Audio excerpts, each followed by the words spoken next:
Alors, les questions techniques semblant réglées, mais on verra. Je suis heureuse d'introduire cette conférence. C'est la deuxième de notre cycle sur les jardins. On avait déjà vu, donc, écouté sur les jardins en Mésopotamie.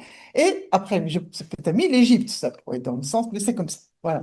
Et donc, Dominique Parou va nous parler des jardins d'El Amarna, de la capitale du pharaon Akhenaton. Alors, vous connaissez pour la plupart Dominique, il a accompagné des voyages, il a déjà fait des conférences. Je vous rappelle qu'il enseigne l'égyptien à l'école du Louvre. Il l'a enseigné à l'école normale où il a été mon professeur. Je suis nulle en égyptien, mais c'est pas de sa faute. Et, On va et, pas parler de euh, ton niveau de phénicien. et voilà. Il Voilà. revient tout juste d'Égypte et d'une mission Ah, Marna. à Marna. Donc, Non, vous allez le voir les derniers. non, je vais pas. Peut-être pas les derniers. Parce qu'on Voilà. travaillait pas là-dessus, on travaillait sur les carrières. Voilà. Bon, Alors, on va la voir ça. fleur dans les carrières, pas Voilà. beaucoup. Enfin, bon, en attendant, le parfum de la Marna Mais j'ai quand même testé l'accompagne. des choses, vous verrez.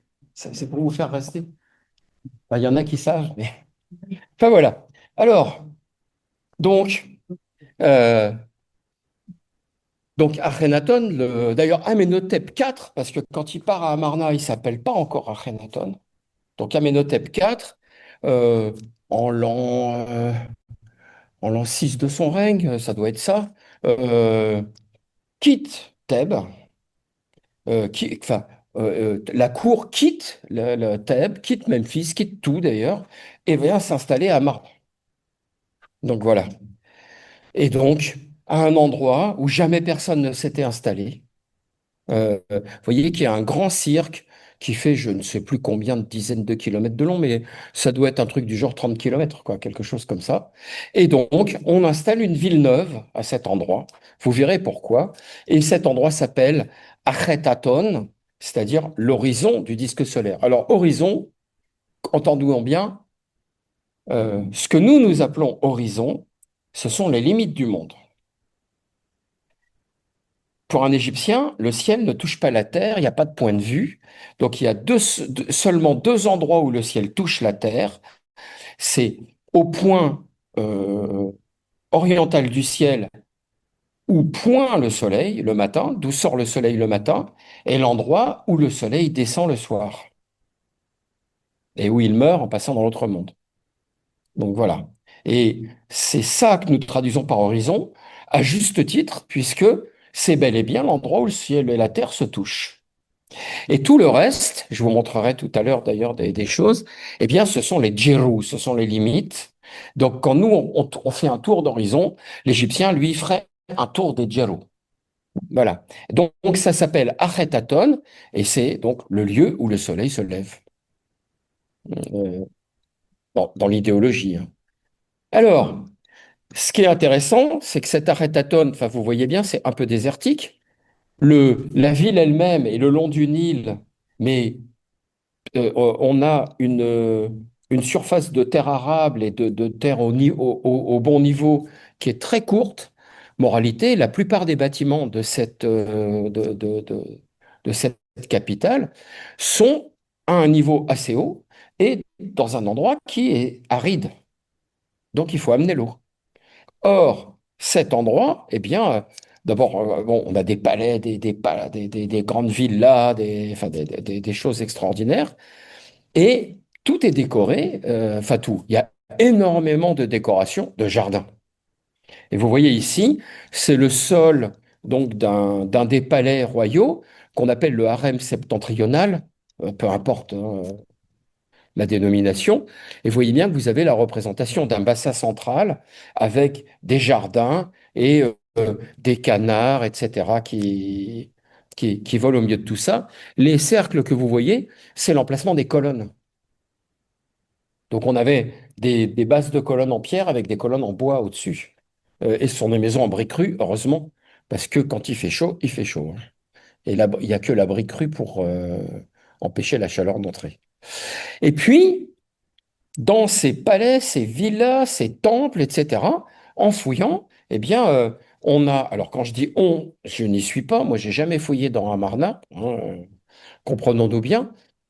Moi, je fouille dans les carrières qui sont à 20 kilomètres de là, enfin, à 20, la grande carrière qui est à 20 km, et je fais la prospection dans le désert qui est tout autour, à partir, on va dire, de 4-5 km de ces endroits-là, n'est-ce pas?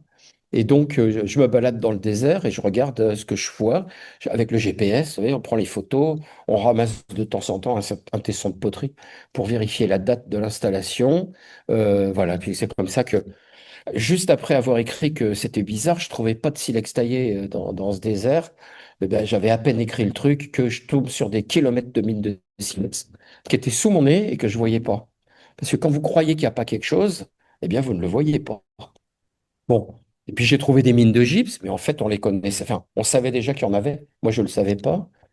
Des mines comment ça s'appelle? C'est bien, d'ocre jaune. Et puis, on a des mines des carrières d'albâtre et de toutes sortes de calcites. Oui, c'est vraiment très intéressant. Enfin, donc, voilà. Donc là, ce sont les fouilles de Barry Kemp et d'Anna Stevens. Et vous voyez ce que vous voyez en haut, là. Et, voilà. Ça, ce sont des vrais jardins. Donc ça fait des petits carrés dans lesquels on fait pousser les choses parce que comme ça, on met l'eau dedans et ça conserve l'eau, quoi. Et puis, ce que vous voyez en dessous ici, ça, ce sont des citernes. Alors ces citernes, vous verrez comment on les remplit. Alors celles-là, d'ailleurs, elles sont postérieures parce que vous voyez, elles ont crevé le jardin. Mais on a des citernes comme ça contemporaines d'Amarna, hein. Là, celle-là, je ne sais pas de quand elle date. Voilà, puis vous voyez celui-là au Kom El Nahna, nous on n'habite pas loin de ce Kom El Nahna. Vous voyez ce joli petit jardin, enfin petit, il n'est pas petit, hein. Et puis voilà, ça c'est comment dire, l'équipe de Marc Gabol, de Christian Leben, qui ont reconstitué un palais avec, voyez, en faisant une maquette, enfin un truc en 3D, puis ouais, ils en ont fait une maquette, où voilà, on a ici une très grande citerne, un bassin, vous voyez, des arbres, bon, etc. Et en fait, on voit qu'à Marna, euh, à grand effort, on a mis des jardins partout. Et c'est un effort, parce que c'est pas normal d'aller se mettre là. Allez, vous comprenez, c'est déjà le désert. On est en train de... Enfin, comment dire, à l'époque, c'était pas évident. Alors, ça, c'est le CNRS qui a reconstitué un des jardins, celui de la Villa Q46. Ça devait être pas mal. Bon, sauf que moi, comment dire, je suis un vieux briscard. Et moi, un joli endroit comme ça, avec un joli jardin avec des papyrus, je me méfierais. J'imagine que ça doit être plein de moustiques. Vous allez voir pourquoi je dis ça en plus. Donc voilà, la même villa, enfin vous voyez, c'était luxuriant. Donc voilà. Et puis, bah, on a fouillé, donc je vous montre des plans, des images comme ça. On va le faire au kilomètre parce que, enfin, vous voyez. Donc là, à chaque fois qu'il y a un numéro, qu'il y a un chiffre, ça indique un jardin, des emplacements de jardin, quand même. Voilà, ici, vous avez, vous voyez, un palais avec une pièce centrale ouverte et un jardin dans l'atrium, on va dire, parce que, bon, c'est pas beau d'utiliser des termes romain pour des Égyptiens, mais c'est pratique. Et puis, non seulement il y a le jardin, mais sur les murs, etc., il y a le décor de jardin. Donc c'est une mise en abîme. Vous voyez un peu, partout, partout, partout dans les palais. Alors en plus là, on a dans plusieurs tombes, la représentation de la chambre à coucher du roi. Et vous voyez quand même qu'on a ce lit avec le disque solaire et ses rayons à main qui caressent l'endroit où se trouve le roi. Et dans la chambre à coucher, on nous montre des plantes partout. Bon, en même temps, nous, on a bien des plantes d'appartement, hein. Mais visiblement, il y avait un jardin dans la chambre à coucher du roi. Donc, quand même. Et puis, bah, il y en a partout. Donc, on a le débarcadère avec le port. Ben, comment dire, on a fait un port avec un jardin. Enfin, il y a un culte au jardin, hein. Voilà. Vous voyez, à côté du port, un petit jardin d'agrément. C'est-à-dire, on nous représente une maison avec un jardin.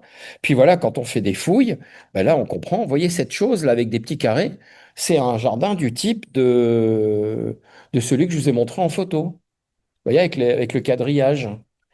Donc voilà. Et puis, toujours pareil, les décors. Donc, je les ai mis au kilomètre. Puis, vous voyez que à Marna, il y a quelque chose. On représente des jardins luxuriants qui ont l'air d'être complètement désordonnés. Quand on regarde, en réalité, c'est complètement ordonné, évidemment. Comme si, vous savez, à l'anglaise, on fait semblant, on recrée de la nature, mais en réalité, elle est totalement enfin, artificielle, hein. Donc, voilà. Et alors, on a des grandes pièces d'eau. Et je me dis, il faut le faire, parce que ça veut dire qu'il faut trouver un moyen pour amener l'eau, hein. Et puis, vous voyez encore là, voilà, tous ces thés que vous voyez, ce sont des bassins destinés à alimenter le jardin qui est autour. Vous voyez ces petits bouts là, c'est pour indiquer, voilà, on a le jardin au Marouaton. Enfin bon. Puis voilà, et il y a des décors de jardin partout avec des canards qui s'envolent. Vous verrez pourquoi. Ici, on a cette talatate qui d'ailleurs, que je connais bien, qui normalement, où est-ce qu'elle est déjà? J'ai oublié, mais elle n'est pas à Marna. Et donc c'est une de ces pierres qui font 50 kilos. Ça veut dire qu'on peut le porter et on peut construire extrêmement vite. Donc décoré, et vous voyez une représentation de palais avec jardin et même, comment je pourrais dire, on va pas appeler ça un zoo, mais un enclos avec des animaux. Et donc, on l'a reconstitué, et voilà comment on a reconstitué l'ensemble. Ça, ce sont des greniers. Là, vous avez le bâtiment avec des magasins. Et puis, vous voyez bien les rangées d'arbres partout. Et puis, cet enclos, cette chose-là, c'est un arbre symbolique. Voilà. Puis dans les palais, vous voyez, mais c'est pas vrai. Oups. Mais voilà. Euh, comment dire, enfin, on voit, il y en a, il y a pas une seule représentation de quoi que ce soit sans plantation. C'est vraiment très particulier.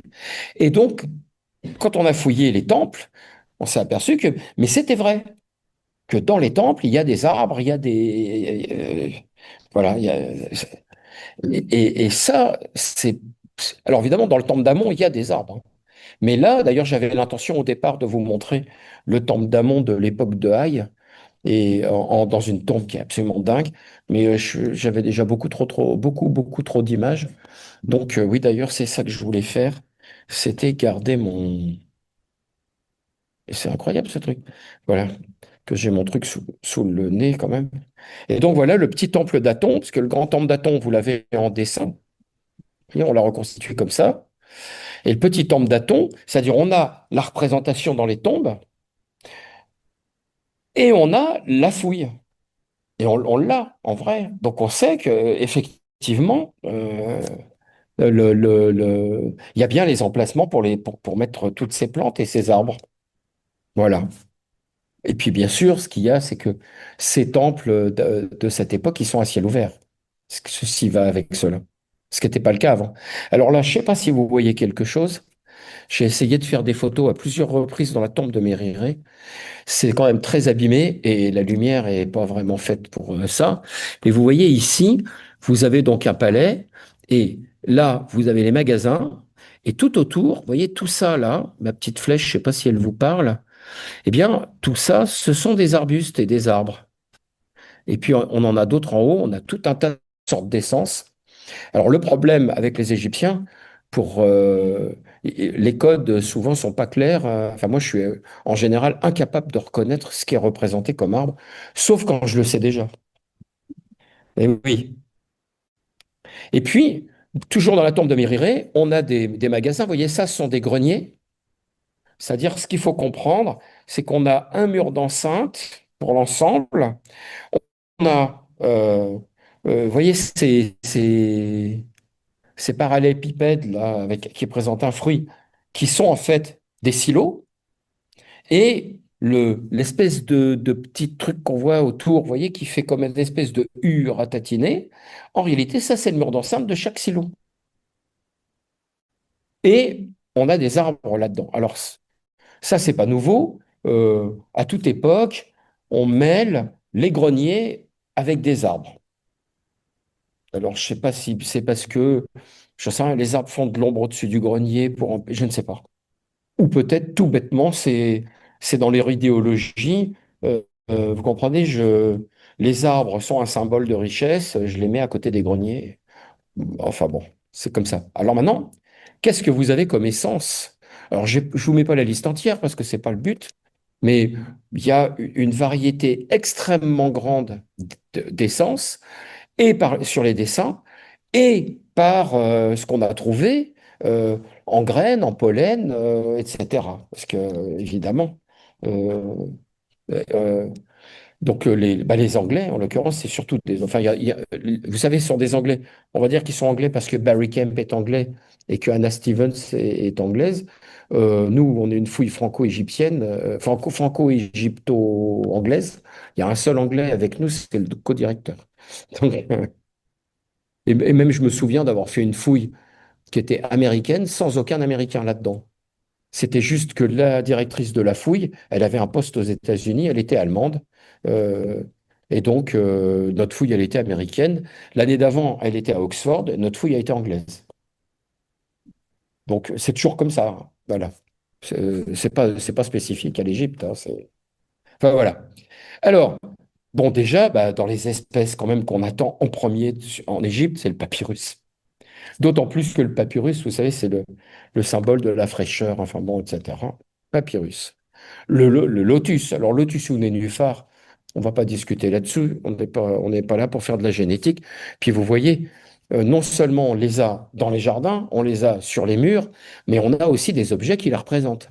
Donc vous avez cette coupe au nom d'Akhenaton, enfin d'Amenhotep IV, si je ne me trompe pas, oui, c'était Amenhotep, et celle-ci au nom de Toutankhamon. Et puis, le lotus, c'est le lieu, enfin, c'est la plante qui a mis au monde le soleil levant, enfin, etc., dans l'idéologie. D'où cette tête de Toutankhamon qui joue le rôle du soleil au moment de la création du monde, qui sort du lotus pour créer le monde, quoi. Donc voilà. La mandragore, alors la mandragore, il y a un double sens parce que c'est visiblement une plante qui a un caractère érotique d'un côté, mais c'est aussi une plante et surtout qui ressemble à un sein féminin. Et alors attention, le sein féminin n'a rien d'érotique dans l'Égypte ancienne, c'est fait pour allaiter les gosses et c'est tout. On joue pas avec, je veux dire. Et là, on le sait, hein, c'est vraiment. Et quand vous avez une statue où vous avez quelqu'un qui touche le sein de quelqu'un d'autre, ça veut dire c'est ma mère. Vous voyez, vous avez Mémie et Zabou, ils se tiennent comme ça. Enfin, je sais pas, les gens, ils ne voient pas, je pense, mais il a la main sur le sein de sa mère, il est à côté. Il n'y a pas d'ailleurs de texte qui nous dise que c'est sa mère, mais on sait que c'est sa mère, puisqu'il a la main posée sur le sein. Et vous avez Horus, vous savez, qui se tient avec la main en avant, parce qu'en fait, ça veut dire qu'il pose la main sur le sein de sa mère pour téter. Donc voilà. Puis dans le papyrus érotique de Turin, on tripote les cheveux. Ça, c'est érotique. Mais on voit bien, il n'y a pas une seule image où quelqu'un touche un sein, ne serait-ce que Donc ça, ce que vous avez là, qui est sur un des vases de Toutankhamon en albâtre, vous voyez, c'est une mandragore, parce que là, comme on le voit, j'ai fait exprès de le mettre comme ça pour qu'on voit que c'est un sein, mais quand on regarde le décor, c'est une mandragore. Vous comprenez? Et donc, il y a comment dire, il y a un symbole de maternité dans cette histoire. Donc voilà. Bon, le liseron, qui est en relation d'ailleurs avec la survie. Alors, vous voyez ici, ils pendouillent du plafond. Donc voilà. Le pavot. Alors, vous voyez ça. Alors, en revanche, le pavot, c'est une plante qui ne vient pas d'Égypte, qui vient du Proche-Orient et qui a été acclimatée dès le Moyen Empire, donc à l'époque d'Akhenaton. Je pense qu'on le considère comme la centaurée. Et donc elle aussi, elle est originaire du Levant et elle a été acclimatée à l'époque de Toutmosis III. C'est donc, alors que je dise pas de bêtises, c'est le grand-père du grand-père de. Attendez que je ne me trompe pas, Toutmosis III, Amenophis II, Toutmosis IV, Amenophis III, Amenophis IV, ça fait 5. Voilà. Et puis, bien sûr, il y a des palmiers dattiers. Alors, il y en a plein de sortes. Et il y a les palmiers doum. Alors, le palmier doum, le fruit du palmier doum, vous le concassez, vous le faites bouillir et ça donne un jus qui est très sucré. Enfin, moi, j'aime beaucoup. Et ce palmier doum, le défunt, normalement, boit à l'ombre du palmier doum. Enfin, il y a plein de choses en relation avec lui. Puis vous avez la vigne, évidemment, qui est cultivée très très tôt en Égypte, puisque dès la tombe du J, au 33e siècle avant Jésus-Christ, je sais pas, 6000 litres de vin dans la tombe du roi quand même, hein. Donc voilà. Et puis le Persea, donc j'avais pas d'image avec Akhenaton, mais j'ai pris ces 10 premiers, on est un peu après. Vous savez, c'est cet arbre, l'arbre Riched, sur lequel on écrit la titulature des rois. Enfin, le dieu Thoth et la déesse Séchat. Vous avez le caroubier, qui doit être endémique d'ailleurs de l'Égypte. C'est pareil, vous savez, le caroubier, il donne un fruit qui est sucré. On, on fait du jus de caroube d'ailleurs en Égypte. Et puis vous avez alors une nouvelle plante, le grenadier. Et le grenadier, euh, il, euh, il n'existait pas en Égypte avant le Nouvel Empire. Et c'est pareil, c'est à la suite de ce grand empire qui a vraiment pris toute son importance sous toutes nos histoires, disons que on a importé des grenades et on a importé des grenadiers. Donc les Égyptiens mangeaient des grenades qui venaient du Levant, puis ils ont su faire pousser des grenades chez eux, à tel point qu'aujourd'hui on pourrait croire que la grenade, c'est un fruit emblématique de l'Égypte quand même. Enfin, la tomate, c'est un fruit emblématique de l'Italie. Et c'est là depuis moins longtemps. Et puis, on a l'olivier. Alors, l'olive, enfin, l'huile d'olive, on l'importe depuis longtemps du Proche-Orient. Mais on commence à acclimater les oliviers seulement à la fin de la 18e dynastie. À tel point qu'alors, à ma connaissance, j'ai pas pu demander aux Anglais parce on avait un hiatus entre eux et nous. Donc, ils vont arriver la semaine prochaine. Et donc, nous, on est déjà partis. Donc, et puis, de toute façon, c'était aujourd'hui que je devais vous parler, donc c'était trop tard pour eux. A priori, jusqu'à présent, on n'a jamais trouvé de traces d'olivier à Amarna. En revanche, on les représente, puisque vous voyez là, c'est la main d'Akhenaton qui tient une branche d'olivier. Voilà. Et puis, une espèce exotique qui est importée depuis 3000 avant Jésus-Christ en Égypte, c'est le sycomore, à tel point que c'est vraiment l'arbre emblématique d'Égypte, ça pousse pas en Égypte. Enfin, ça peut pousser, mais ça ne peut pas se reproduire en Égypte, parce que il y a la petite guêpe là que vous voyez en bas qui ne vit pas, qui peut pas vivre en Égypte, parce que c'est trop sec, et donc c'est elle qui permet aux figues de sycomore de pouvoir se développer. Et donc, en transportant le pollen, et donc ça marche pas. Donc il y a toujours des sycomores en Égypte, mais comme il y a des bananiers en France, quoi. Donc voilà. Et puis bien entendu, autre arbre emblématique, c'est les arbres en sang. Alors, je vous ai mis juste le Boswellia, mais il y en a une bonne demi-douzaine, hein, que les Égyptiens savent, la preuve, enfin oui, transporter, acclimater, mais visiblement ça ne se reproduit pas en Égypte. Donc ils sont obligés d'aller en rechercher à chaque fois. Euh, ils les appellent sycomore à encens, c'est intéressant. Vous voyez, l'idée, c'est comme le sycomore, c'est noueux, ça fait des fruits qui poussent directement sur l'écorce, et les fruits, dans un cas, c'est les fruits, c'est les figues, dans l'autre cas, c'est les larmes d'encens. Dans un cas, les fruits, pour qu'ils soient mangeables en Égypte, puisqu'ils n'arrivent pas à maturité, on est obligé de les scarifier, ça les blesse, et donc ils fabriquent du sucre. Dans l'autre cas, ben, l'encens, on scarifie la peau et euh, ça fait des larmes d'encens. Donc vous voyez la pensée à ça. Et dans les deux cas, en plus, ce sont des plantes divines. Et donc, vous voyez ici les représentations de transport depuis probablement le Yémen ou quelque chose comme ça, d'arbres à encens venant donc de Punt, euh, à l'époque d'Hatshepsut, à Der El Bahari. Donc elle, c'est pas cinq, c'est six générations. Enfin, c'est même pas la grand-mère d'ailleurs, puisque elle a pas eu de. Enfin, elle a eu des filles, mais qui ont. Alors après, je sais pas. D'ailleurs, elles ont peut-être eu des enfants qui ensuite réintègrent la famille, allez savoir. Alors, on est à Marna, on a ramené tout ça. Et pourquoi est-ce qu'on a fait ça? D'abord, la crise amarnienne, la crise atoniste, on la présente toujours aujourd'hui comme une crise religieuse. Mais c'est une erreur fondamentale. Il n'y a pas de religion dans l'Égypte ancienne. Il n'y a pas de religion à cette époque.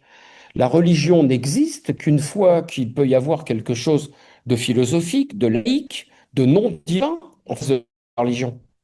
En Égypte, la religion n'est que l'explication du monde. Enfin, elle n'est que, c'est plutôt l'explication du monde ne passe que par les divinités. Donc tout ce qui est science, philosophie, réflexion, tout ce que vous voulez, ça passe par ce que nous appelons religion, c'est-à-dire 100% de la pensée, de la conception du monde, etc.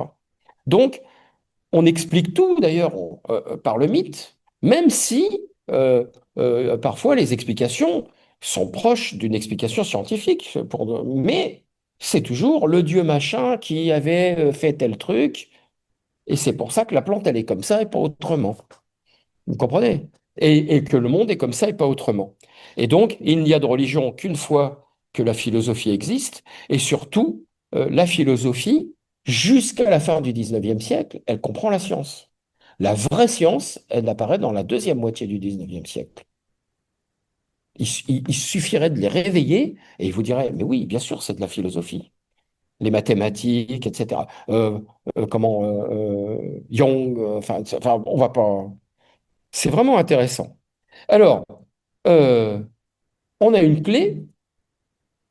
La première clé, c'est que sous Amenhotep III, le père d'Akhenaton, eh bien, euh, on a fait 2 fois 365 statues de la déesse Sermet, dont la plupart sont des statues qui font plus de 2 mètres.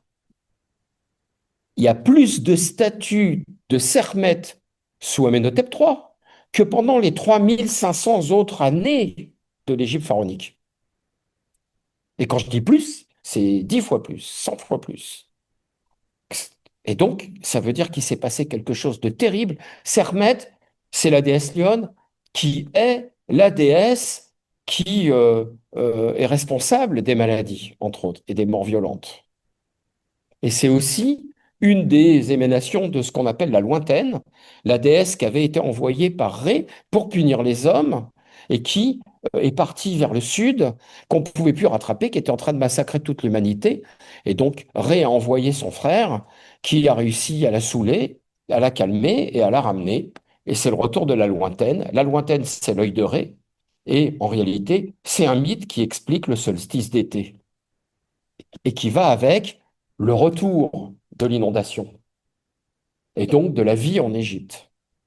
Parce qu'on a le solstice et juste derrière, 1 ou 2 semaines plus tard, l'inondation arrive. Donc vous voyez cette chose. C'est donc le retour à la vie. Vous allez voir pourquoi je vous dis ça.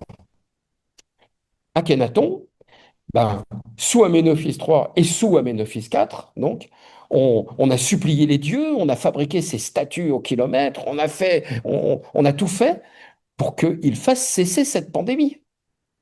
Et il s'est rien passé, les dieux ne répondaient pas. Et on parle de l'époque amarnienne après en disant, c'est l'époque où les dieux ne répondaient pas. Et en fait, on en a conclu que c'était parce que Akhenaton était hérétique et que c'est pour ça que les dieux ne répondaient pas. Mais non, c'est l'inverse. C'est parce que les dieux ne répondaient pas qu'Akhenaton les a tous abandonnés et s'est tourné vers le disque solaire. Vous voyez là? Et euh, à Marna, il y a 10 ans à peu près, eh bien, on a su pourquoi. Donc on fuit, on comprend que la cour fuit les villes et va dans un endroit où jamais personne n'était allé parce qu'on meurt dans les villes. Et aujourd'hui, nous savons ce que c'est. Alors, je l'ai mis ou est-ce que je me dis? Oui. Aujourd'hui, on sait ce que c'est. En fait, bah parce que, on sait qu'il y a du paludisme partout en Égypte à ce moment-là. Et c'est pas le paludisme le pire, c'est que on a la première attestation de peste bubonique de l'histoire de l'humanité. Vous imaginez ce que ça a fait? C'est-à-dire, on a probablement l'équivalent de notre grande peste du Moyen Âge. Et ce qui est très intéressant, c'est que c'est à ce moment-là que l'Empire hittite se développe au détriment des Égyptiens. Et les Hittites nous disent, c'est les prisonniers égyptiens qui nous ont ramené la main de Nergal. Et la main de Nergal a tué tout le monde. Mais la main de Nergal, elle a tué Suppiluliuma et elle a tué son successeur. Et donc, probablement que une fois que le grand choc de l'épidémie était retombé en Égypte, il est allé taper, la peste s'est développée de l'Égypte vers le reste du Proche-Orient. Alors en plus, on sait, parce que les généticiens, c'est-à-dire ils ont trouvé des puces, ils se sont aperçus qu'il y avait il y avait la peste à Marna. Et donc maintenant, on sait, c'est la peste, grâce à ça. Donc, Amenhotep IV, qui s'appelait Amon est satisfait, change son nom en Akhenaton. Alors, il y a des disques. Moi, j'ai beaucoup de doutes. Ce serait en l'an 8. Je me demande si c'est pas dès l'an 6. Enfin, vous savez, on aurait les deux encore, et puis à un moment, c'est fini. Voilà. Et puis alors, bon, voilà pour cette histoire. Et maintenant, comment on a fait? Parce que je vous dis, on est au bord de la zone irrigable. Et puis, on a quand même les trois quarts de la ville qui sont au-delà. Alors, c'est pas très loin, mais on a vite fait d'être à 2, 3, 4 kilomètres. Ça nous semble rien du tout à nous de faire 2 ou 3 kilomètres. Mais quand vous êtes à pied avec des... Voilà, vous voyez le gars avec les palanches, là? Ben, on se dit, s'il doit se trimballer, vous voyez, marcher avec ça pendant 2 ou 3 kilomètres avec, je sais pas, 40 kilos d'eau sur les épaules. Eh oui. Alors, on a aussi quelque chose qui a permis ça, c'est l'invention du shadouf.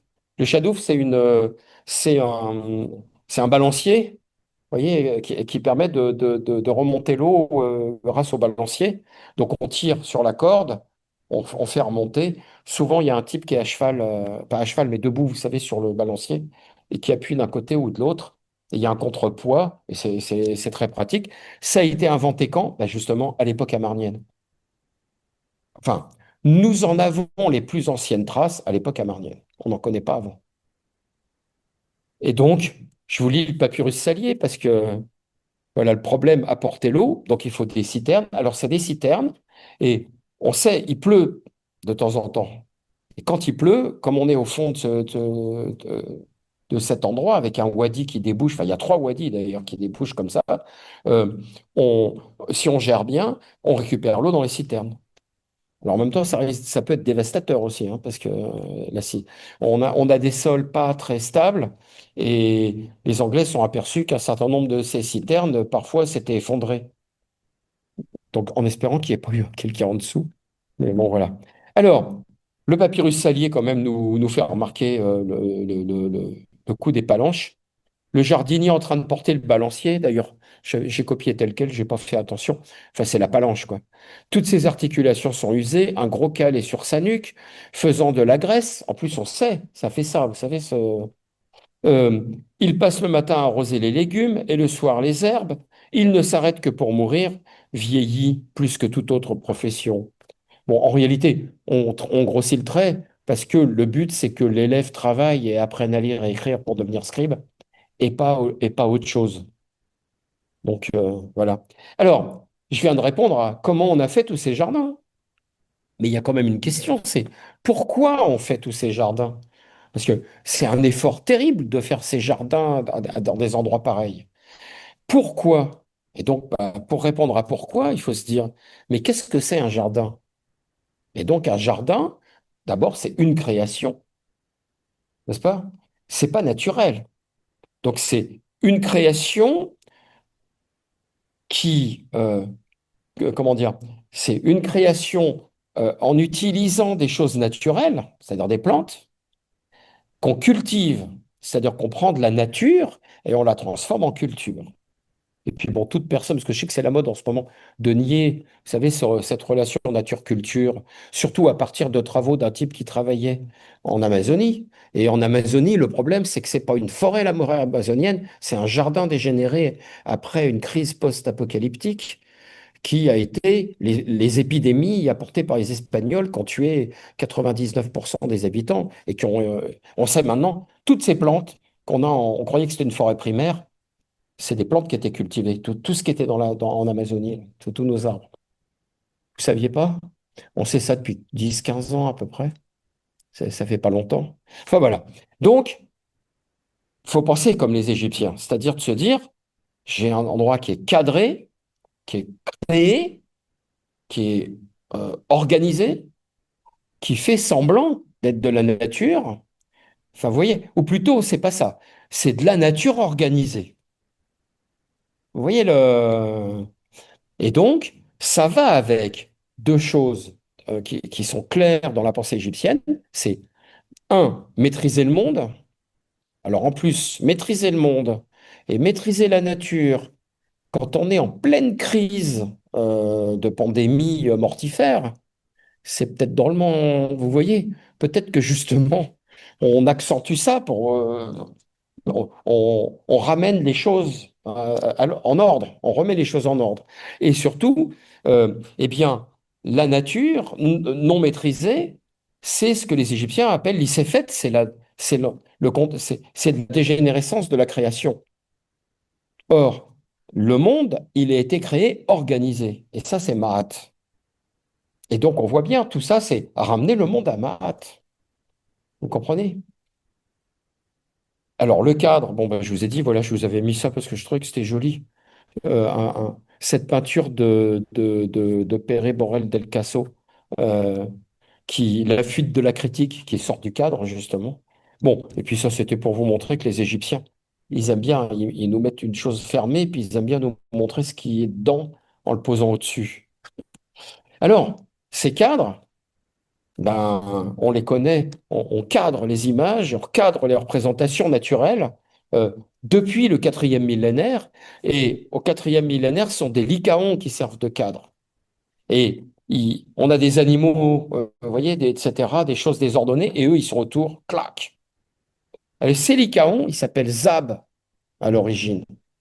Et ils disparaissent vers, on va dire, allez, entre 3000 et aux alentours de 3000, allez, d'Égypte. Et Zab, à partir de ce moment-là, ça désigne le chacal. Et le chacal Zab, ben, vous savez bien, c'est Anubis.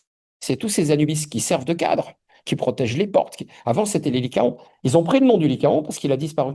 Mais Zab, ça veut dire, vous allez comprendre pourquoi il y a un rapport avec le jardin, tacheté multicolore, parce que le lycaon, il est tacheté multicolore. Alors, vous voyez, à la place des Lycaons, évidemment aussi, on peut avoir des hommes en attitude de victoire, comme Pharaon, hein. Et en général, bah, vous voyez bien, vous avez encore ici un marais organisé, c'est-à-dire un étang, en fait. Voilà. Donc, c'est la maîtrise du monde et c'est ramener le monde désordonné à l'ordre, le remettre en ordre, le ramener à Mahat. Et puis, eh bien, il y a un élément qui est fondamental, enfin deux éléments qui sont fondamentaux, parce que dans la pensée des Égyptiens, ça va ensemble, eh bien l'eau et la lumière. Et l'eau comme la lumière sont des éléments de création, et c'est logique puisque c'est ce qui suscite la vie, et aussi des éléments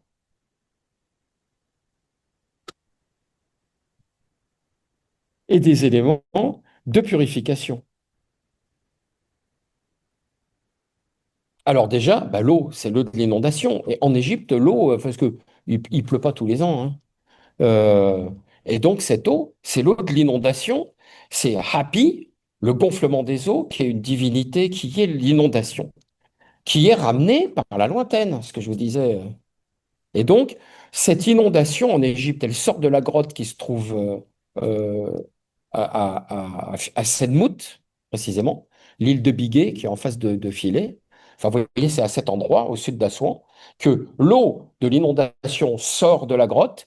C'est ce Hapi qui, en fait, la lâche, vous voyez, l'autorise à sortir. Et donc, on sait que, en fait, enfin, on sait, là, c'est moi, d'ailleurs, c'est une variante, en fait, particulière. C'est du mythe de Polyphème, vous savez, qui suscite dans la grotte la vie et qui la laisse partir sous la forme des animaux qui s'échappent de la grotte. Et ce qui a été complètement déformé avec Ulysse et Polyphème, quoi. Et en Égypte, on se disait, euh, c'est drôle que ce mythe est originaire d'Afrique et que visiblement, il est pas, on le trouve pas en Égypte. Et j'ai trouvé que ben si, c'était Hapi et qu'en Égypte, ce qui est relâché, c'est l'eau et ce qui est suscité, ce ne sont pas les animaux qu'on chasse, ce sont les plantes, d'où le rapport avec le jardin. Et donc j'en ai parlé à Jean-Luc Lequelec, puisque c'est le spécialiste, et il était tout content, sauf que je ne l'ai toujours pas publié. Mais enfin bon. Et quand on comprend ça, on comprend mieux pourquoi Amenhotep IV, à partir de l'an 4 de son règne, change de forme complètement et prend cette allure avec un gros ventre, des seins, voyez, le bouton de succion, etc. Alors, le bouton de succion, c'est parce qu'il et le crâne allongé, ça, c'est ce qui implique, ce qui signifie enfant en hiéroglyphe. Donc, il est l'enfant, l'enfant divin, l'enfant du Dieu. Et enfant géant, parce que ça, c'est les colosses, hein. Et puis, ben, les seins et le ventre, si vous regardez le ventre, c'est le ventre d'une femme qui vient d'accoucher. Et lui, comme la reine, ont ça. Et les seins, ben, vous savez bien, c'est l'allaitement, la maternité, etc. Comme Happy. Happy, il est représenté un peu comme ça. Et donc, en fait, il est à l'image de Happy, celui qui rapporte l'inondation, enfin, celui qui relâche l'inondation, qui suscite la vie, etc. Et donc, c'est les capacités créatrices du, du démiurge qui lui sont attribuées par cette image. Et donc, la lumière, mais la lumière, c'est aussi la vie et la purification. De toute façon, pour que des plantes poussent, il faut qu'il y ait de la lumière. Et donc, eh bien, cette vie, avec, par la lumière du soleil, je vous ai dit, elle revient au solstice d'été, quand la lointaine revient, elle est l'œil de Ré, elle est donc le soleil du solstice, et c'est elle qui tire l'inondation avec elle, qui déclenche le fait que Happy relâche l'inondation. D'où cette double connotation. Et comment s'appelle l'épouse d'Akhenaton? Nefer Neferuaton Nefertiti, c'est-à-dire parfaite est la perfection du disque solaire, la belle est revenue. Et la belle est revenue. On sait, c'est Hathor, qui est enfin, c'est la lointaine quand elle est revenue au solstice d'été. C'est QFD. Et donc, on comprend mieux l'ensemble de ces choses. Puis bon, vous me voyez venir avec les jardins, parce que, ben voilà. Alors, on a une nouvelle architecture religieuse, c'est-à-dire où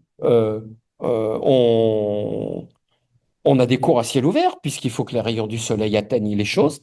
Et puis symbolique, où on a des linteaux qui sont discontinus, pour montrer que le soleil, rien ne l'arrête.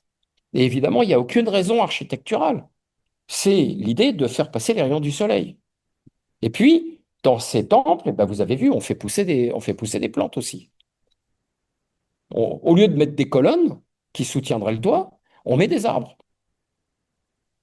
Eh ben oui, voilà. Et le dieu qui était Réorarty a changé de nom. Son nom évolue au cours du règne et il s'appelle Vive le soleil seigneur des deux horizons qui se réjouit dans l'horizon en son nom de lumière, de Chou, venu du disque solaire. Et Chou, c'est la lumière, et son nom de relation, Chouit, c'est la luminosité. Et la luminosité, c'est à la fois la partie éclairée, mais c'est aussi l'ombre. Et c'est le même mot. C'est-à-dire luminosité et ombre, c'est le même mot en égyptien. Et l'ombre, pour un Égyptien, c'est pas la nuit. La nuit, c'est la cessation de la lumière et la cessation de la vie. Et les ténèbres, c'est Kekou, ça n'a rien à voir avec avec l'ombre. Alors que nous pensons ombre comme quelque chose de nocturne, si vous voulez. Et donc, c'est pour ça que les Égyptiens, c'est pas Akhenaton, là, c'est de tout temps, parlent de l'ombre du soleil, mais en fait, il faut comprendre la luminosité. Enfin, c'est les deux. Et quand je suis à l'ombre du soleil, bah, c'est l'ombre que le soleil fabrique avec ses rayons qui me protège. Vous voyez le. Enfin voilà. Et puis, à l'époque d'Akhénaton, on se met à tout, à représenter en particulier le roi, la reine et le dieu dans un très fort creux, très profond, parce que ce creux, normalement le relief dans le creux, c'est ce qu'on met dehors pour qu'il y ait justement l'ombre et qu'on voit l'image. Et là, on inverse, c'est-à-dire, c'est plus, parce que quand c'est touché par les rayons, on voit, c'est parce que, puisque c'est très profond, c'est qu'il y a beaucoup de lumière. Donc ça suscite la lumière dans les temples et ça suscite la lumière jusqu'au fond de la tombe. Et donc la luminosité du soleil. Et voilà. Et maintenant, donc j'étais à Marna, je pensais à vous, je pensais à toutes ces histoires. Et donc je me suis gelé le matin parce que je m'occupais des céramiques cette fois-ci. Donc je montais pas sur le plateau. Et donc, entre 6 heures et 7 heures, il fait nuit. Mais enfin, entre 5 heures, on se levait à 5 heures. Et donc, je me levais avec les autres parce que sans ça, on est décalé. Et donc, je risquais pas d'étudier les céramiques pendant qu'il faisait nuit. Mais je montais sur le toit de la maison et je regardais et j'écoutais tout ce qui se passait. Donc, il fait nuit noire. Puis d'un seul coup, enfin d'un seul coup, tout doucement, on a ça. Vous voyez ça? Là, moi, je regarde vers l'est, vers l'horizon égyptien, mais en réalité, c'est tout autour que on a ce halo là, avec des. Vous voyez les lumières, les couleurs, ça va de rouge à la nuit, tout doucement, et ça fait tout le tour. Et puis j'ai constaté que avant ça, quand il fait nuit noire, il y a un oiseau qui chante. Alors il y a le coq, mais le coq il ne nous intéresse pas. Mais c'est le Vano. Et le Vano, c'est le Réhit. Et ça écrit ceux qui ne sont pas dirigés directement par le soleil. Et je me suis dit, c'est pas possible qu'il n'y ait pas de rapport. Et puis, il y a ça. Et puis ensuite, le reste devient un peu blanc. Et c'est juste, ça fait comme un arc-en-ciel, beaucoup plus puissant. Et tout doucement, le rouge gagne du terrain sur le reste. Et le ciel en haut devient blanc. Et on arrive à ça. Et là, ça y est, le soleil sort et ça. Au moment où vous avez ça, au moment où les premiers rayons commencent à apparaître, c'est le moment où tous les oiseaux se mettent à chanter en même temps. C'est ce qui est représenté dans les jardins d'Amarna, là. Et on nous le dit, en plus. Et voilà. Alors, vous voyez la tombe de Mérirée, et vous voyez ça, ce sont des bandes multicolores qui cadrent l'ensemble de la scène. Et ces bandes multicolores, ben, c'est ça, qui font tout le tour. C'est pas l'horizon, c'est les djérous de la terre, les djérous de la terre et du ciel, les limites du monde, quoi, qui se mettent à devenir avec des bandes multicolores. Et comme multicolores, ils l'écrivent, hein, c'est Zab Chou, la lumière multicolore, enfin la luminosité multicolore. Zab, mais c'est le nom du chacal. Enfin, c'était le nom du lycaon. Donc, en fait, probablement, parce que j'ai mis un point d'interrogation, mais je pense qu'on peut. Enfin, je peux pas affirmer, mais bah, que ça, c'est la transposition de ça, avec 2000 ans de différence, quand même. Probablement. Parce que cette idée comme ça de choses qui. Enfin, c'est pas la transposition, parce que les lycaons chassent réellement, maîtrisent réellement leur monde, enfin bon, etc. Mais on est dans la même idée quand même, hein. Et puis, ben, vous regardez le trône de Toutankhamon, puisqu'il a les deux noms, hein, et vous voyez que le cadre est constitué de choses, vous voyez, d'éléments multicolores, et surtout, quand vous regardez bien, ben, vous vous apercevez que sur les côtés et le dessus, ces éléments multicolores, ce sont des fleurs. Et la lumière, les fleurs symbolisent, les fleurs multicolores symbolisent la lumière dans l'Égypte ancienne. La preuve, dans la tombe de Mérirée, vous avez, voilà, cette lumière qui est celle de, non pas, alors, régulièrement, les gens ont parlé d'arc-en-ciel. D'abord, il faut qu'il pleuve pour qu'il y ait un arc-en-ciel, mais c'est pas un arc-en-ciel. C'est ce qu'on voit au moment où tout commence à blanchir et que c'est juste le halo qui est à l'endroit où le ciel sort dans les 5 minutes. C'est ça qui est représenté. Et donc ça représente le lever du soleil, en fait. Et ce genre de collier couvrant, on le trouve, vous voyez, ici, ici et là. Et donc, c'est la luminosité du soleil qu'il porte sur eux. Bon, là, c'est pas de moi. Euh, et puis, bah, Toutankhamon, dans sa tombe, on a un collier couvrant, vous voyez, qui est constitué de fleurs. C'est QFD. et puis des fleurs multicolores, des représentations de fleurs pour dire la lumière. J'ai pris celui-là, on est à la 21e dynastie, mais vous voyez bien que là, il n'y a pas de possibilité de comprendre autre chose. C'est bien. Ces fleurs représentent bien la luminosité des rayons du soleil. Vous comprenez maintenant pourquoi il y a ces jardins. Et les oiseaux qui chantent au moment où les rayons du soleil pointent à l'horizon, c'est marqué dans la tombe d'Akhenaton. Alors, c'est presque impossible à prendre. Un, c'est très abîmé. Deux, la lumière est pourrie. Trois, mon appareil photo n'était pas vraiment fait pour ça. Il aurait vraiment fallu qu'on mette un spot, je sais pas que. Mais bon, vous voyez là, vous avez le disque solaire. Et là, vous avez l'horizon, les deux montagnes de l'horizon. Et vous voyez les rayons qui partent sur le côté. C'est la représentation donc du moment où le soleil se lève et qu'est-ce qu'on a en dessous là? Eh ben, on a les plantes, les fleurs, etc., avec les oiseaux qui s'envolent et qui pépient et qui ont tous le bec ouvert. Et donc, ce qu'on entend juste au moment où le soleil se lève.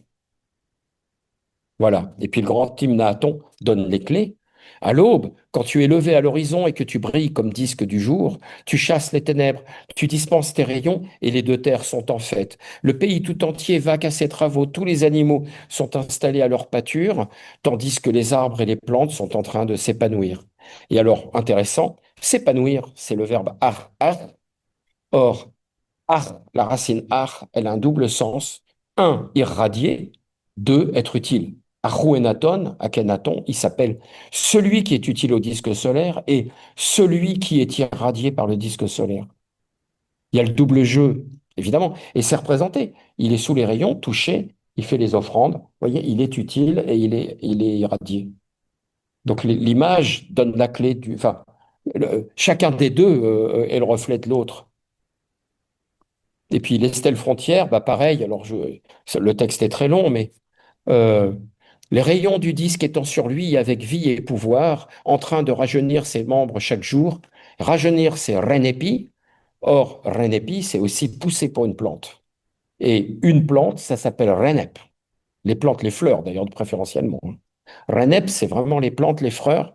Et là, et renépi, c'est aussi l'enfant. Et donc la tête avec le crâne et tout, vous voyez bien, c'est-à-dire il rajeunit et donc ils ont passé leur temps là à jouer avec ça. Enfin, ils jouaient pas. Je pense qu'ils faisaient tout ça pour que le monde reparte, vous voyez, renaisse, que cette épidémie cesse et qu'on revienne à la vie, quoi. Alors en plus, ils étaient à la fin d'un cycle de 1460 ans. Ou alors, enfin, de toute façon, ils ont recommencé un cycle solaire avec l'année vague juste à ce moment-là. C'est ce qui a fait que Ramsès s'appelle Ramsès et dit qu'il est né avec le moment où l'année tombe, où le solstice tombe pile au premier de l'an et que le calcul d'année tombe pile avec l'arrivée du soleil, quoi. Et voilà. Et donc il dit ce que c'est que cette ville. Elle est vouée à mon père, vivre et hors arctique et réjoui dans l'horizon en son nom de chou, qui est dans le disque, dispensateur de vie pour l'éternité des nuits et des jours, consistant en montagnes, en djebel, en roselières, en terre nouvelle, en terre haute, en terre humide, en champs, en eau, en agglomération, en rives, en gens, en troupeaux, en arbres, en toutes choses que crée le disque, mon père, qui les suscite pour l'éternité des jours et des nuits. Et puis, ben, parmi toutes ces plantes, vous voyez, exotiques, etc., on a des gens, et parmi ces gens, la reine Néfertiti avait deux nains avec les pieds tordus, enfin, ils sont vraiment très, très difformes, et ces deux nains, on les connaît très bien. Ah, je n'ai pas mis leur nom, je les fait, bon, je les ai enlevés, bon, c'est pas grave. Eh bien, ils sont la preuve des capacités infinies du démiurge à créer continuellement des formes nouvelles et inconnus ou inimaginables. Et donc, ils sont eux-mêmes l'équivalent de ces plantes exotiques qu'on ramène à grands frais pour montrer montrer, un, la preuve des capacités infinies, hein, du démiurge, et aussi la preuve que le roi est bien un dieu et qu'il est capable de ramener ça en Égypte pour le placer dans le temple du dieu, c'est-à-dire faire savoir qu'il a bien vu ce que c'était. Donc voilà. Et donc, vous voyez ces plantes, eh bien là où on a un endroit où on en trouve des représentations complètement folles. Eh bien, c'est dans le jardin botanique, on l'appelle comme ça, de toutes nos histoires à Carnac, et où on a toutes sortes de plantes plus ahurissantes et d'animaux les uns que les autres, des vrais et aussi des formes inventées. Voilà. Puis là, voilà, il y a quand même des vrais. Bon, c'était juste pour vous. Voilà. Et donc, conclusion, bah, le jardin atoniste amarnien, c'est une représentation vivante de la création comme d'ailleurs ces images, vous savez, on voit la famille royale avec les trois filles, il y en a plus hein, d'enfants, mais on en met trois, c'est le pluriel, et qui sont elles-mêmes la création des deux divinités sur Terre, Akhenaton et Nefertiti, elles-mêmes vecteurs de création, puisque elles-mêmes vont engendrer. Vous voyez, et les jardins et ça véhiculent le même message de renouveau, de création qui ne cesse pas etc. Et enfin, et puis, bah, tout ça, la raison, hein, la cause de toute cette crise, c'est cette double pandémie qui est arrivée en Égypte à ce moment-là et qui a tout cassé. Et d'ailleurs, une fois que tout est rentré dans l'ordre, eh bien, Toutankhamon ramène, vous savez, on ramène les choses dans l'ordre, c'est-à-dire le nouveau monde est revenu, le nouveau cycle arrive, et donc on réintègre Amon, on réintègre tout le monde, on garde Aton, euh, et puis Toutankhamon est en fin de, comment je pourrais dire, le dernier représentant de gens qui ont passé leur temps à se marier entre frères et sœurs, cousins, cousines, et il est perclus de maladies. Il arrive à survivre jusqu'à l'âge de 20 ans. On se demande comment il a fait. Euh, et c'est la fin de cette famille. Et donc, c'est Horemheb, qui lui-même n'a pas d'enfant, qui succède.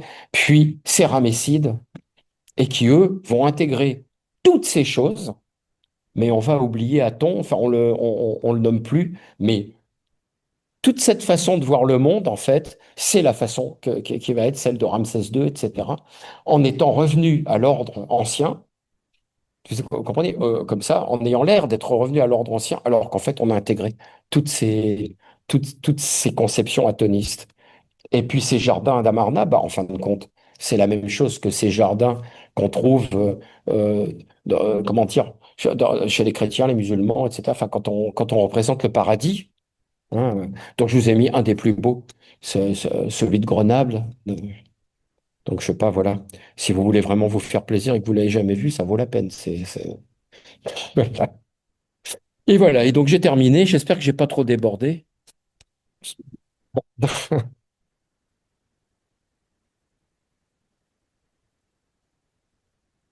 Bien, merci infiniment parce que là, tu nous as ouvert des horizons. Je ne sais pas Bon, si ben, on t'attend ou pas, mais non, c'est vrai que moi, pour moi, c'était totalement nouveau.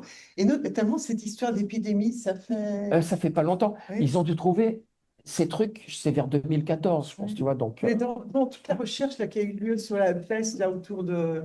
Comment ça s'appelle? Je ne trouve plus les noms propres. Antonin. Ben, justement, il n'y a pas de peste. On a dit Ah oui, maintenant alors qu'il y la a une peste peste antonine, ça organique. serait pas la C'est peste. pas une peste. Mais là, c'est vraiment, Et là, c'est la peste, ouais. je sais pas quoi, Yersinia, je sais pas. Oui, oui. Oui. Alors, moi, comprenez, je crois à ces gens-là. Je suis pas généticien, je suis pas. Qui fait des grandes recherches là au Oui, Collège de tout à France fait, voilà. sur la peste, il a intégré ça.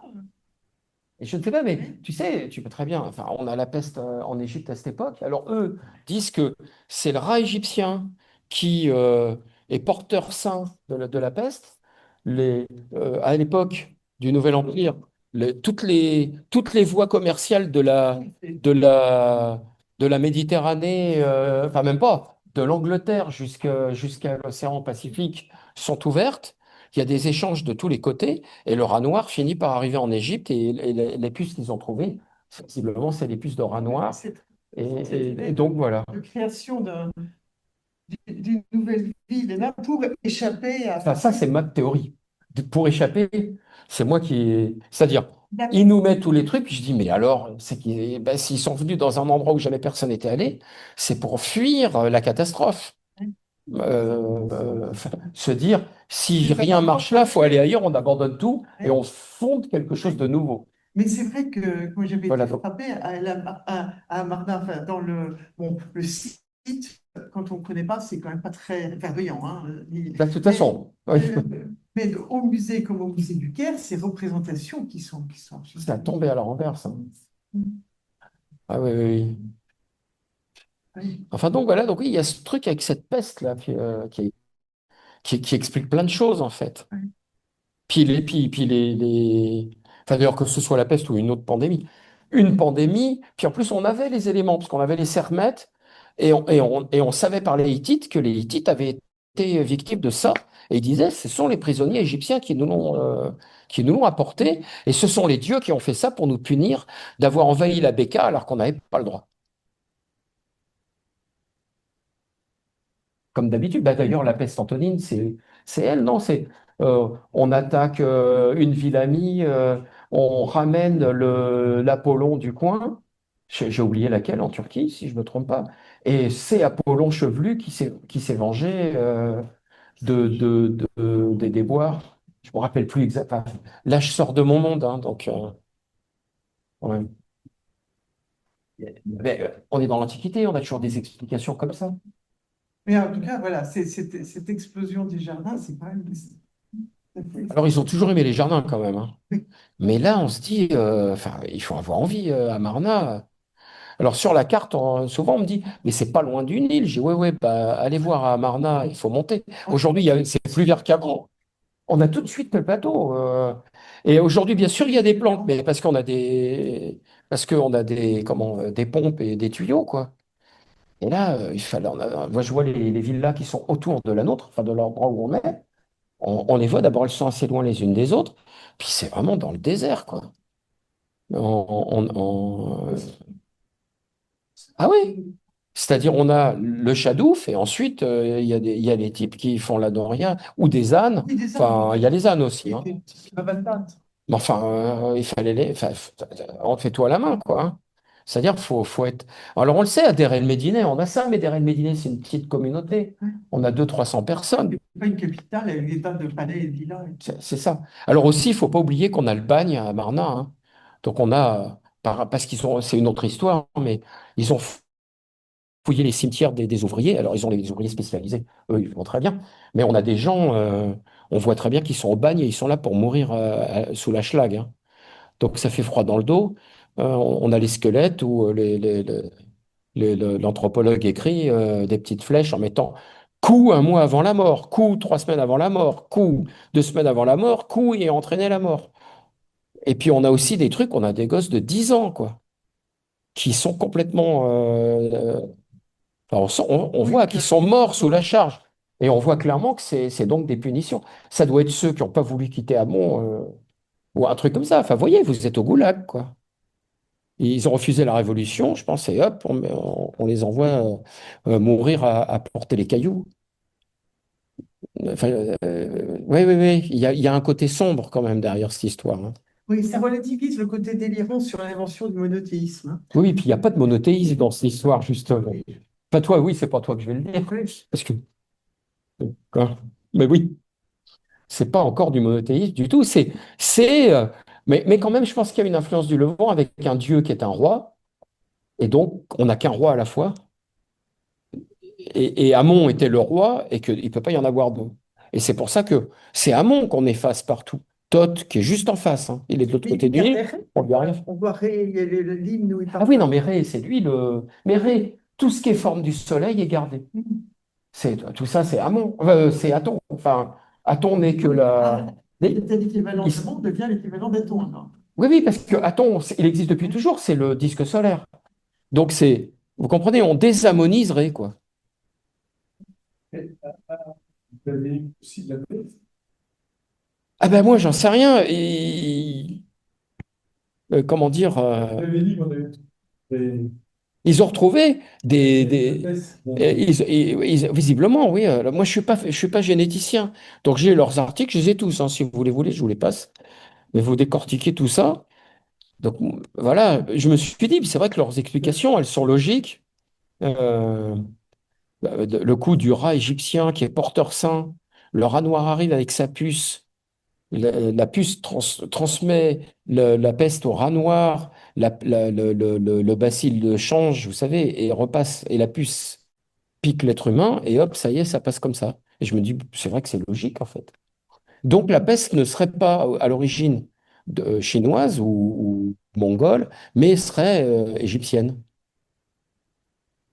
Et puis elle serait passée. Et en revanche, Asiatique, et maintenant on le sait, centra-asiatique, c'est pour la grande peste de oui, c'est ça. 13. C'est-à-dire, elle a dû repartir là-bas. Elle est restée en sommeil pendant je sais pas combien de temps. Et Oui, il y a eu puis, la peste de Justinien, il y a eu la peste. voilà. Alors après, voilà, on a. Et à un moment, elle revient et elle a muté et là, elle ravage tout, quoi.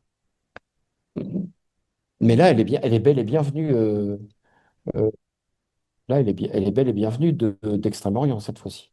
Alors, c'est maintenant pour la peste de 1301, Ah oui, on sait qu'elle vient d'Asie centrale parce qu'on a maintenant c'est des trucs oui, oui. justement sur Elle est arrivée par les Mongols, elle, non?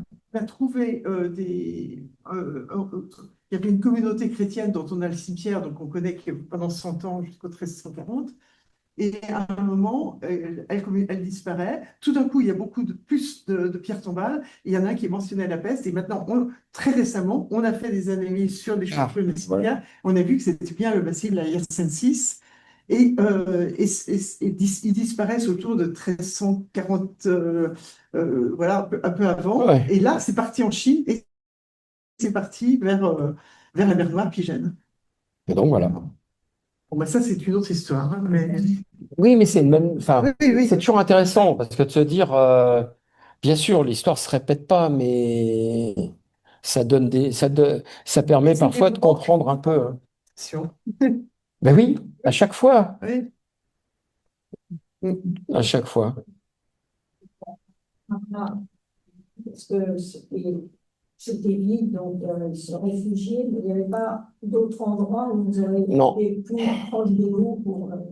bon, ils sont pas très loin non plus, hein, mais non, c'est pas ça. C'est qu'il y a ce cirque qui est juste au centre de l'Égypte, à quelques kilomètres près. Ce qui est incroyable, c'est qu'ils ont fait un endroit On est pile au centre. entre le nord et le sud, quoi. Enfin, Ah non, mais là, c'est extraordinaire. oui. Quand on fait Bhouto-Assouan, si on aujourd'hui c'est facile, on prend Google, vous savez les trucs et à 1 kilomètre près, ben, il y a Amarna, pile au centre. C'est incroyable. Et on se dit c'est pas possible. Faut pas oublier que ce sont des gens qui mesurent les champs, les trucs, les distances depuis des milliers d'années. Des inondations. Ben oui. Et donc parce qu'il faut tout et donc avec un pays centralisé. Et donc, on a toutes les données, donc on a ça. Et On sait même le coût de l'ombre. Vous savez, Eratosthène, c'est de la blague. C'est un mythe, Ératosthène. Ératosthène, il aurait pris un chameau pour les mesurer, mais des choses que tout le monde connaissait au mètre près. Et en disant, voilà, et il a découvert que on n'avait pas d'ombre à Assouan au solstice, et que au Caire, enfin pas au Caire, à l'époque il n'y a pas de Caire, mais que à Alexandrie, l'ombre était comme si à midi. Mais les Égyptiens le savent depuis des millénaires quand il arrive à Ératosthène. Ératosthène, c'est pas ça. C'est que lui, non mais surtout c'est pas ça, c'est que eux, ils font un calcul avec une terre plate. Donc il explique d'une façon. Ératosthène, il fait des calculs de grec, et donc il calcule la rotondité de la Terre, mais à partir des données qu'il a par les Égyptiens. Il n'a pas besoin d'aller se mettre au fond d'un puits. Il le sait, que l'ombre, elle est verticale à ce moment-là, à cet endroit-là, et qu'elle n'est pas, enfin, qu'il n'y a pas d'ombre à ce moment-là, à cet endroit-là, à ces endroits-là, parce que c'est dans toute la Nubie, hein. Et que, moi d'ailleurs, ça fait des années que je cherche, mais j'ai un ami d'enfance qui est ethnomathématicien, on n'arrive jamais à se rencontrer. Je veux faire un certain calcul qui est très simple à faire, mais il faut que j'ai les longueurs d'ombre certaines à l'époque pour, pour pouvoir calculer quelle est la taille et la hauteur du Soleil dans la pensée des Égyptiens, parce que je suis sûr qu'ils ont fait ce calcul, qui est extrêmement simple. Et que donc, de dire, si un jour on trouve le papyrus, on saura que j'avais raison. Sérieux. Oh bah, ça change la face du monde. Je veux dire, mais on ne sait pas, ils ne nous en parlent pas de la pandémie. Ils ne nous disent pas un mot sur la pandémie. On nous dit juste les dieux ne répondaient pas. Et Et la pandémie, on ne la connaît que par les Hittites qui disent la main de Nergal nous a punis et tout, etc. Et ça vient des Égyptiens. Donc là, on dit bon, rien plus d'eux. Mais on le savait depuis longtemps qu'il y avait une pandémie, mais on ne savait pas ce que c'était. Et puis on n'avait pas compris la gravité et donc son influence sur tout ça. Mm. Voilà. Alors moi, en fait, la première fois que je l'ai publié, c'était dans une bande dessinée. C'est-à-dire, j'avais fait un truc, c'était une bande dessinée sur Toutankhamon et Howard Carter, qui est très très bien d'ailleurs. Et j'avais servi de... Ah, alors je sais pas, mais je pense. Bon. Euh, Anneau à Amazon. Ah oui. Euh, Comment dire, le dessinateur voulait être sûr que tout soit verrouillé. Je les ai C'était pendant le Covid, on avait que ça à faire. Je les ai embêtés. Mais il y a des blagues dedans qu'on a fait exprès. Là, il faut les trouver. Il y a du copte On va aller regarder ça. dans la tombe, dans une tombe du Nouvel Empire. Et il y a un gars qui écrit en hiératique du Nouvel Empire qui répond au copte. Bon, la blague est très private quand même. Je suis d'accord, parce qu'il faut quand même le voir, hein. Ça peut intéresser les gens. Le livre de Vergnieux sur Amarna, il est bon? Ah oui, ben je l'ai lu Il est bien? et il est bien, moi, ça m'a bien plu. C'est déjà bien illustré. Oui, oui, oui, bah oui. Vergnieux, Non, non, il m'a bien plu ce bouquin. Et vous avez aussi le bouquin, alors je suis pas d'accord avec lui sur un certain nombre de points, mais c'est extrêmement intéressant. Le bouquin de Christophe Barbotin, Le monde par les hiéroglyphes. Oui, il est bien. Oui, oui, bah, en plus c'était notre cours. D'ailleurs, je lui ai dit, tu aurais peut-être pu le mettre quand même, parce que c'est moi qui avais pas trouvé le titre quand même. Enfin, bon. Non, mais ça, c'est pas grave. Oui, oui, oui, c'est un bon bouquin. C'est très intéressant. Lui conclut que la moitié de la bouteille est vide, et moi je conclus, je vais faire des trucs dans le même genre, que la moitié de la bouteille est pleine. Il faut le dire, parce que Et on n'est pas du tout d'accord, parce que la moitié de la bouteille est vide, et lui, la moitié de la bouteille est pleine. Et c'est très intéressant de voir que, le avec, par les hiéroglyphes, ouais, c'est ça. un petit bouquin bleu.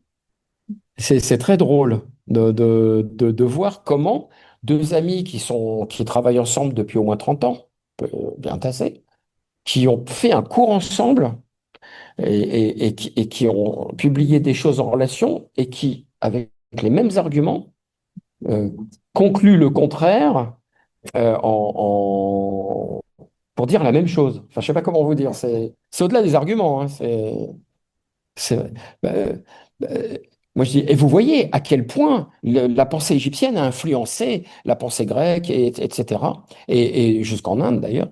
Et Christophe dit, vous voyez bien, ils comprennent pas ce qu'ils prennent aux Égyptiens, donc il n'y a pas d'influence égyptienne. Mais ils ont bien pris les trucs. Et alors évidemment, en les déformant et en les comprenant autrement. Et c'est très drôle, parce qu'en fin de compte, on est d'accord. Mais sauf que la conclusion, c'est, vous voyez qu'il y a une forte influence, en fin de compte, déformée, mais elle est là, et lui dit, vous voyez bien, c'est déformé, donc il n'y a pas d'influence. Enfin, en gros, c'est ça. La BD, c'était comment? Oui, c'est Paul Marcel. C'est ça? Bon, ben voilà. Et donc, Et donc, j'ai écrit, ils m'ont demandé d'écrire une postface pour expliquer un peu les choses. Ça s'appelle Toutankhamon et l'Odyssée de Howard Carter. Oui, c'est ça. d'accord. Et alors, donc, je vais vous donner la clé parce que quand vous verrez Maspero, moi, je trouve que ça ne me ressemble pas, mais vous verrez.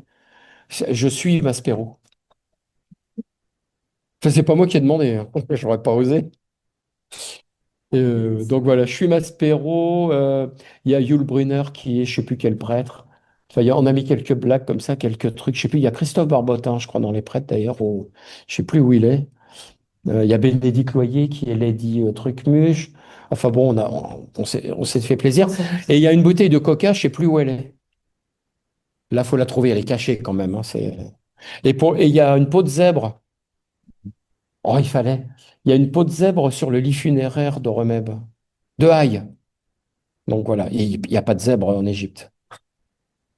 Mais là, c'est une faute faite exprès pour voir si vous suivez. Ouais.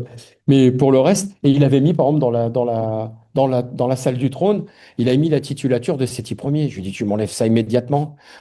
Donc je lui ai donné la titulature de Toutankhamon à recopier. Et puis pareil, il avait mis un naos dans le temple qui était après l'époque de Toutankhamon. Donc je lui ai donné les photos du naos qui était encore visible à son époque. Là, ça, c'est scandaleux. Le mettre une bouteille de Coca-Cola. Mais la bouteille de... Mais non, mais la bouteille, elle est dans un petit coin, elle est toute petite. Il faut la trouver. Puis on voit clairement que c'est une blague. Alors que de mettre un naos du premier millénaire dans un palais dans un temple du deuxième, c'est un peu embêtant quand même. Ça fait pas sérieux, quoi. Pareil, les coiffures, dès qu'il y en a un qui n'était pas coiffé à la bonne mode, je fais, eh, bah oui, quand même. Enfin voilà, on s'est bien amusé. Mais ce que tu as fait là aujourd'hui, ça serait intéressant de le publier quand même, hein. Oui, alors je sais pas combien de trucs à sortir.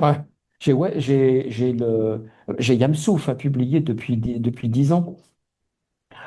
Parce que, comment dire, euh, Yamsouf, j'ai une théorie là-dessus. Ça fait je sais pas combien de temps que je dois le faire. Les Dominicains m'avaient demandé, tu sais, de le faire chez eux. Le jour même de la fin. Ben voilà. Et tu verras, je te raconterai un jour si tu veux. Et voilà, enfin bon. Ils ont l'air vraiment. Enfin, c'est des livres. Ça va. Oui, oui, oui. Pas du Le tout. bouquin de Christophe Barbotin, ça va très loin. Et c'est écrit vraiment, vous lisez ça comme le C'est journal. pas très gros livre. Voilà. Donc, le bon soleil de livre. Et l'autre, c'est Robert Vergniaud. C'est sur le. Et Vernieux, voilà, C'est quelqu'un qui sait très bien dessiner. Donc, il y a des dessins qui illustrent la vie oui. de façon. Robert Vernieux à Marna. Oui, je crois que ça s'appelle Amarna. À Marna, je crois. Bergnieux. R-G-N. Ils nous ont envoyé par mail et je les fait à la fin de la vidéo. Je pense que c'est ça. Je te l'enverrai. Ah, Vernieux et Barbotin, Et c'est ça? la BD. Ah oui, oui, oui. Bon, bah voilà. Les références faites. Oui, oui, puis Vernieux, il vous parle d'Amarna, donc euh, comment dire, c'est pas ésotérique, quoi.